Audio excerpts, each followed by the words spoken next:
Ilg'or fikrli turk ijodkorlarining ma'naviy izdoshi, turk adabiyotining yetakchi vakillaridan biri Rashod Nuri Guntikin oltin davr deb atash mumkin bo'lgan 19-asr ikkinchi yarmi va 20-asr birinchi yarmida ijod qilgan.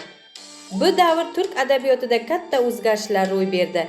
Adiblar o'zlarining asarlarida oddiy xalq hayotini, mamlakat oldida turgan muhim muammolarini birinchi navbatga aks ettira boshladilar.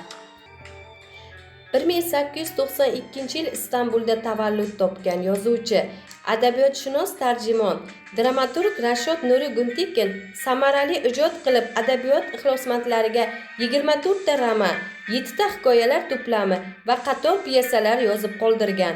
Rashod Nuri Guntikin turk yozuvchisi, dramaturg, tarjimon, adabiyotshunos, Istanbul universitetini tugatgan.